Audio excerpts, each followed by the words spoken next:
All right, welcome back to the Dude Brothers podcast with Max and ChuBs.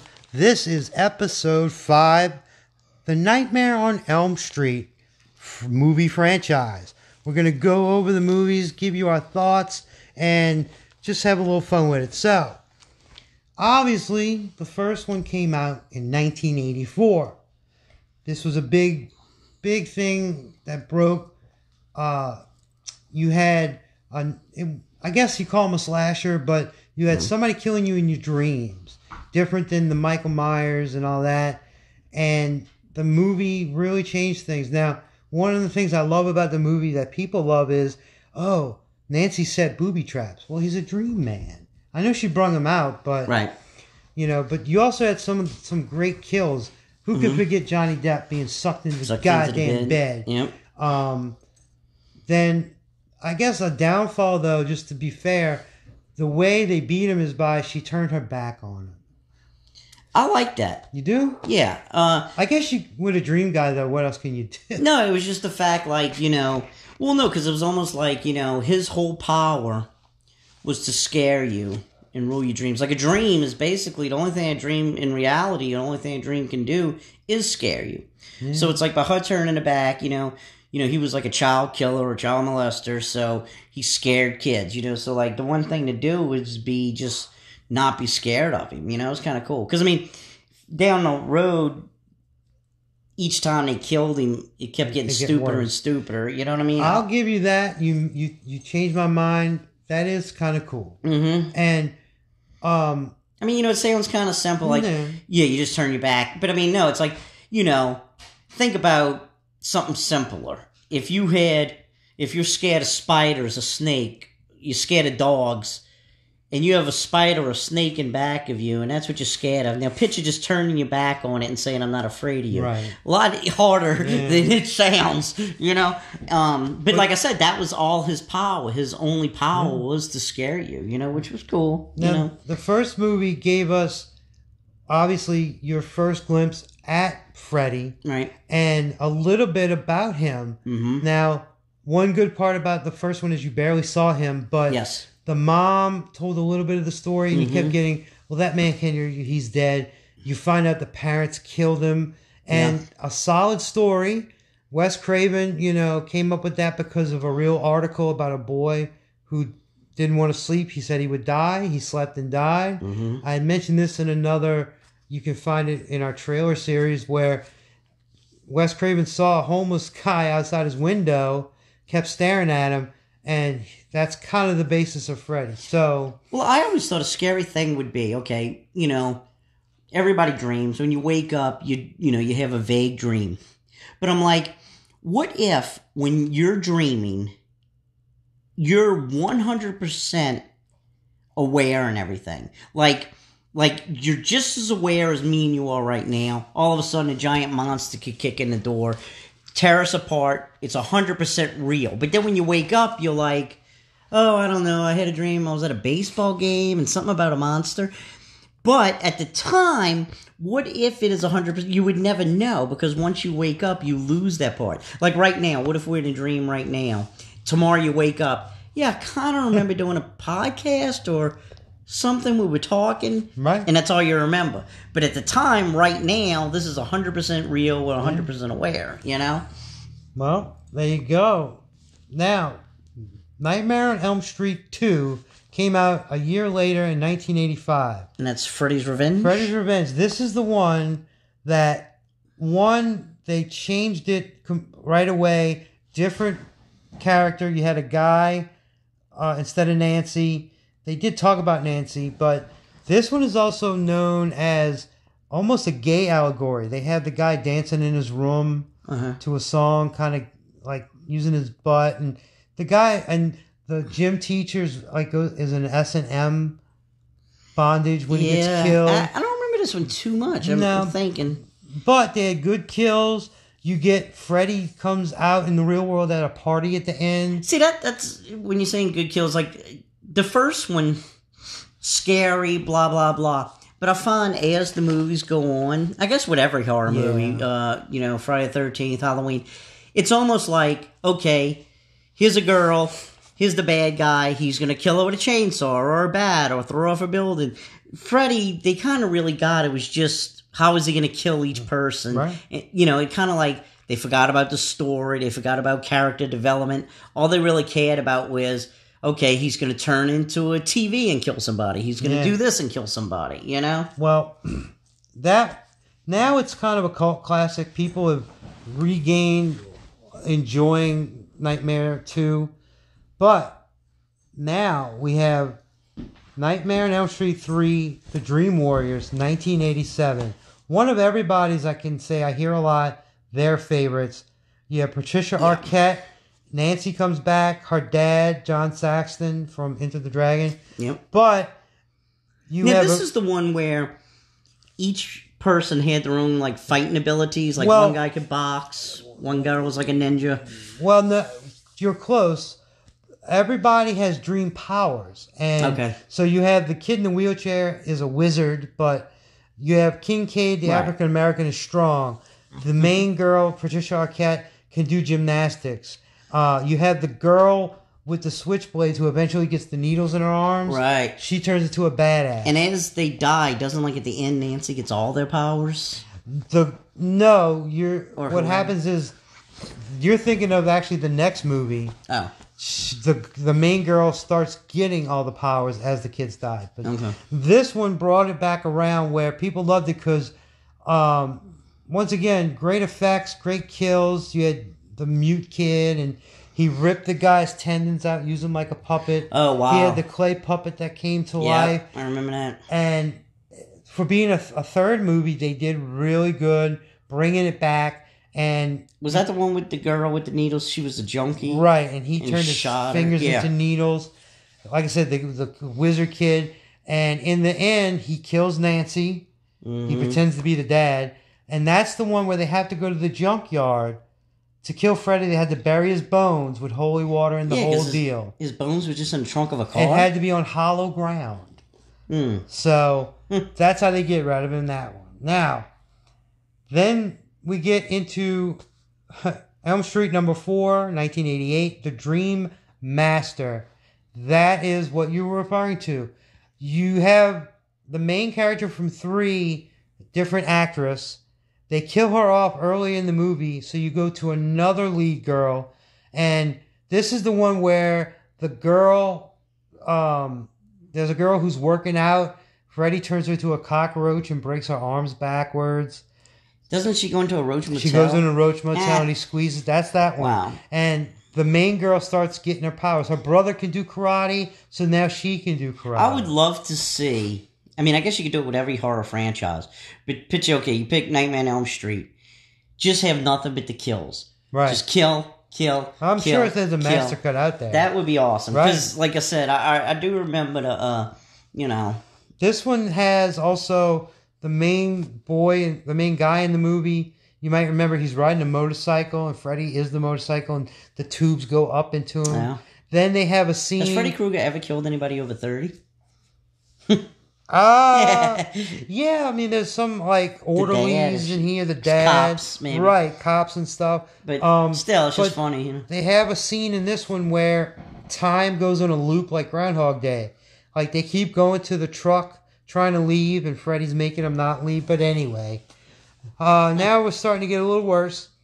Nightmare 5, 1989, The Dream Child, where the main girl gets pregnant, and they imply it's Freddy's child. Oh, wow. There's quotes like, can a baby dream? And in the end, they have a 10-year-old version of that baby helps her beat Freddy, and literally ridiculous. I don't remember that. Most people don't. They beat him in this one by this one or the other one, it doesn't matter. They hold a mirror up, and he sees his reflection, and that kills him. Then I do remember that. I think that's in 4. In 5, they use the baby. Oh, his mom, the nun, comes back and sucks Freddy back into her. Then the baby. Okay, fine. Moving on. It says okay. Number 6, 1991, The Final Nightmare. Now, here's some high points. They allude to there's a character with amnesia. It's a boy, and through the movie you think that's Freddy's kid. No, there's a girl in the movie, and that's Freddy's daughter. But some of the high points is Freddy uses the Power Glove, the Nintendo Power Glove in that movie. I do remember that. He puts the stoner kid into an acid trip dream. That one has a comic book character moment. There's a kid who draws, and he fights Freddy in a comic book world. Right. And Freddy turns into Super Freddy with a cape.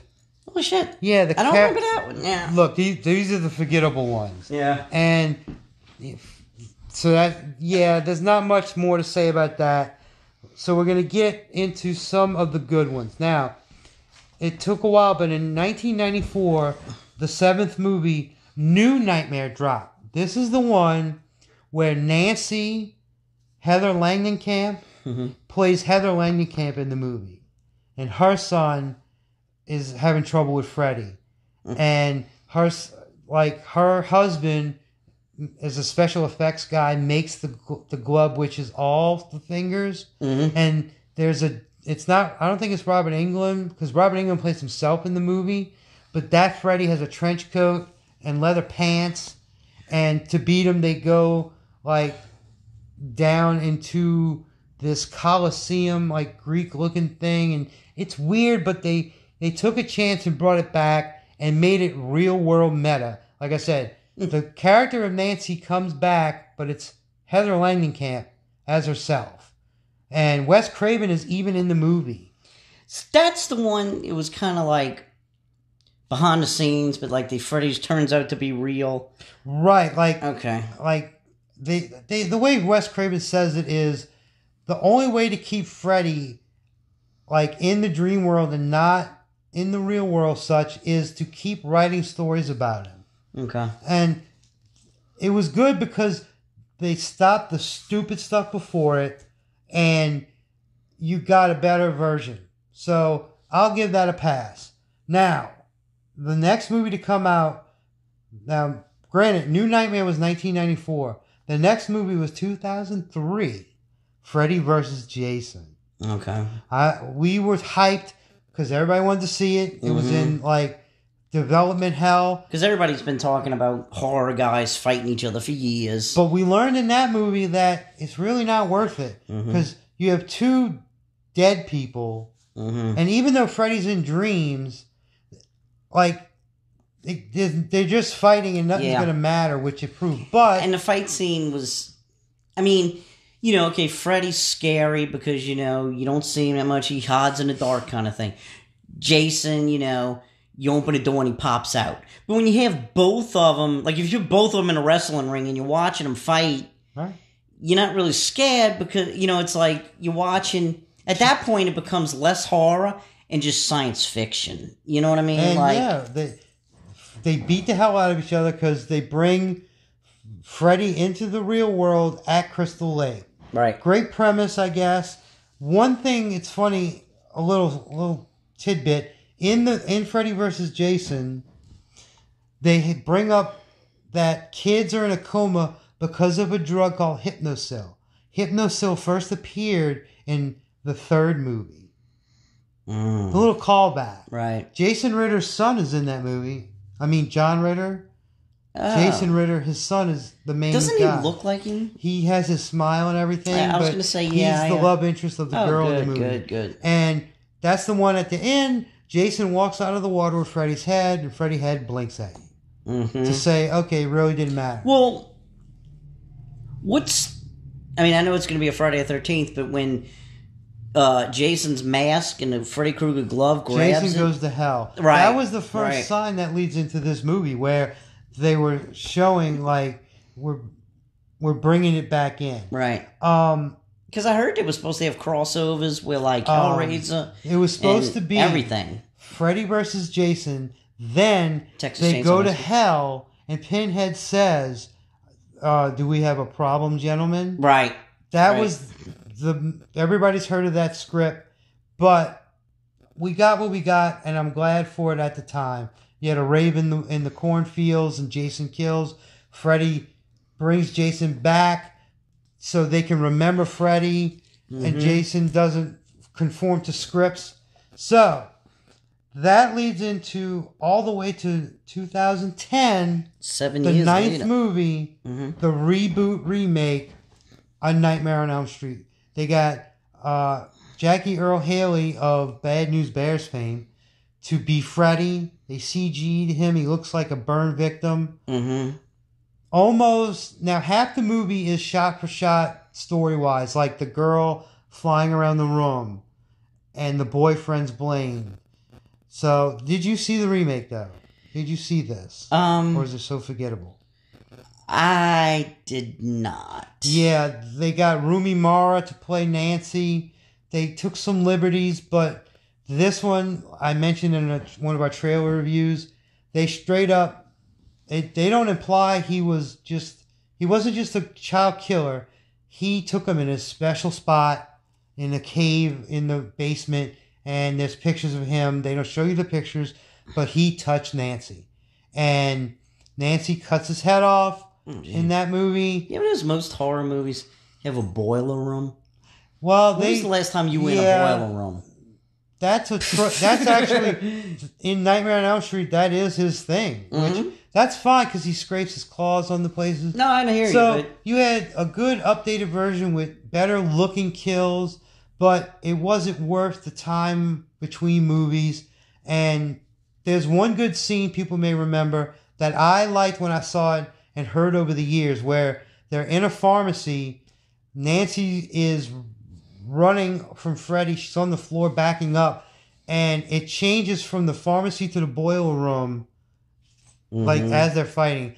Then they find like adrenaline to keep themselves awake. They bring in micro naps where you haven't slept so long you can't help but like duck out for a minute, and Freddy can get you there. So to me, good idea, but they missed the chance of what they really could have done.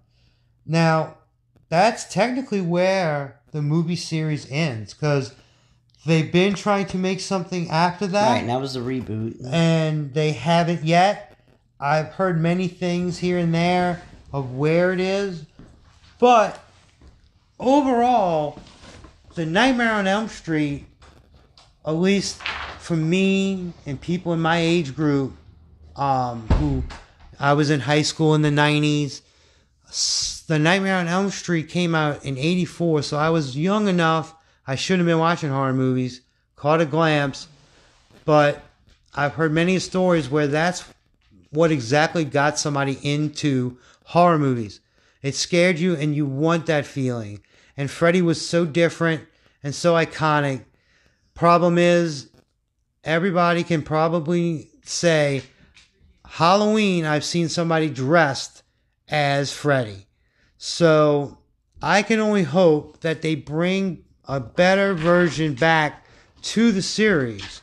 But until then, there's nothing more. We'll definitely bring you updates when we find out, hear anything about the movie. So there's our general look at the Nightmare on Elm Street franchise, starring one Freddy Krueger. Glove knives, you name it.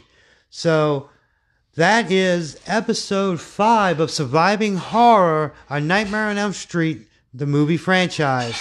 So we are the Dude Brothers, Max and Chubbs. Catch us next time. Over and out.